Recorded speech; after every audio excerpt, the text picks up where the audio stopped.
Good morning, everyone. First board meeting back after the holidays.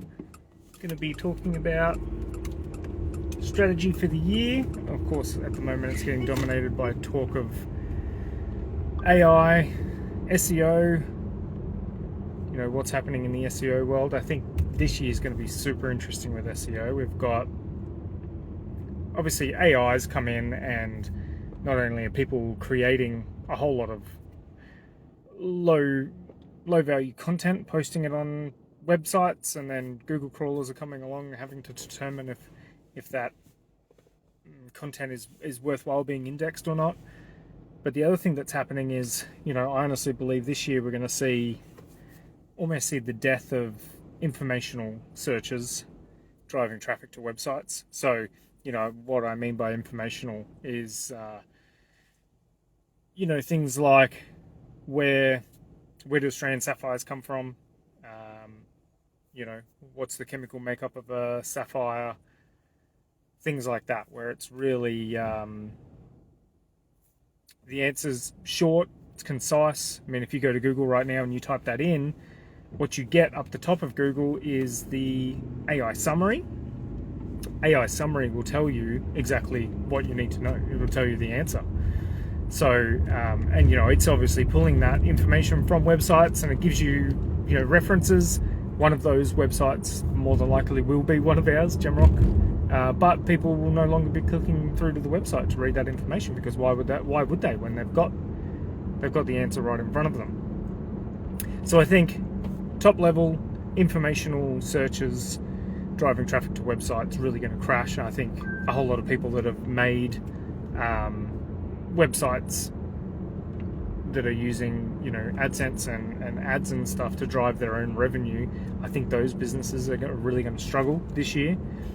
But I think what is going to be more important will be that middle of funnel SEO search. So what I mean by that is, let's just say someone is looking for a sapphire, and they come in and they're just at the start, they're doing the informational searches, learning about sapphires. So they're thinking, where do sapphires come from? What color are they?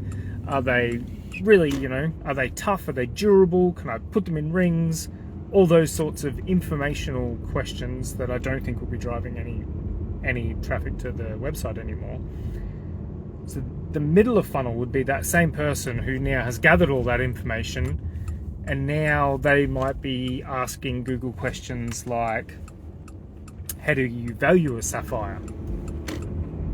So things like that, where there's a little bit of buying intent behind the search term. Those people, they're warming up to be in the market to buy a sapphire, but they're not quite there yet. They've got enough knowledge about the product, and now they're gathering information about how to buy that product, or what to look for when they're buying that product. So I think that sort of content is going to be really, really important this year, and we've got a fair bit of it on the site already. But we're really going to have to double down and check how all of that's performing. And this sort of middle funnel content is perfect for AI. So AI chatbots, AI buying assistants, things like that. So an interactive experience where a customer could come to the website and they can really start to have a look at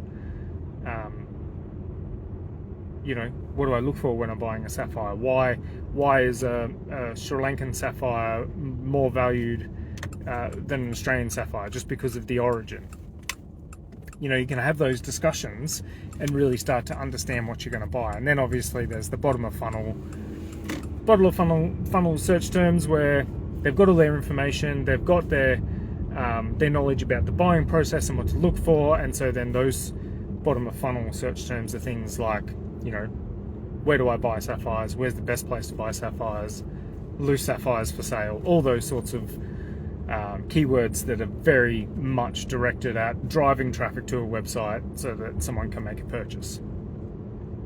So that's kind of our one real focus area this year, and kind of my thoughts on what's going to happen with SEO this year. And I think the other thing that you might start to see is the rise in, I forget what the acronym that they're calling it, but it's AI search pretty much. And so that is, how do things like Google and Bing, or any of those that have actually got an AI overlay assistant, how do you make sure that the AI bots know about your website? So it's really interesting. I found a website that I'll have to do a post about. Maybe it was AI Agents, and they actually had a tool where you could put your brand name in and maybe a competitor's brand name, and it would actually tell you what sort of person interacting with AI the AI thought that it should talk about your business. So, for example, I put in Opal Auctions, and then I put in one of our competitors. I won't mention who it is. And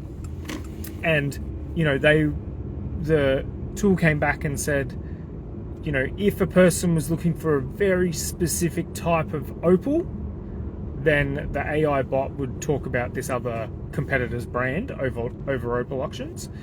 But if the person was looking for a broad range of opals, if they were someone like a jeweler who obviously would use all different types of opals, then the AI bot would recommend Opal Auctions over the other competitor. So I thought that was a really interesting tool, so you can start to get an insight on, almost the type of person that AI would deliver your business up to. So yeah, I thought that was really interesting, and that's something else we have to look at this year, is how to improve the visibility of our brand on AI. So, how can we change or manipulate the way that AI sees our business and who they think our target customers are. And I think people are rolling this up into an acronym that instead of SEO, it's like AIS, maybe, artificial intelligence search. But this year, so far, what are we, 15th of January, sales have been extremely strong, which is really good to see. I think there's maybe a bit of a shift in consumer confidence, especially in the US. Trump comes in 5 days, and I think people are feeling much more confident about the year ahead. So yeah, we've seen really good sales. We were just looking at data for last year, and Gemrock did really, really, really well.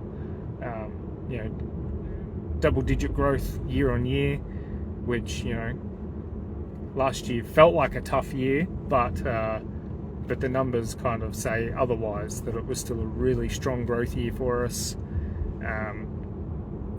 Onboarded lots of sellers, onboarded lots of customers. So overall, it looks like it was a really, really good year last year, and lots of milestones last year. Hit the $100 million in sales, just over 2 million items, opals and gems sold now, and celebrating the 20 years since we founded the company. So yeah, lots of big things happened last year, and this year we're just going to continue that momentum on and see where it goes. But like always, guys, hope you have a really good year, and got any questions about anything e-commerce related, gemstones, opals, life, anything, just post a comment and I'll be happy to reply. See you guys.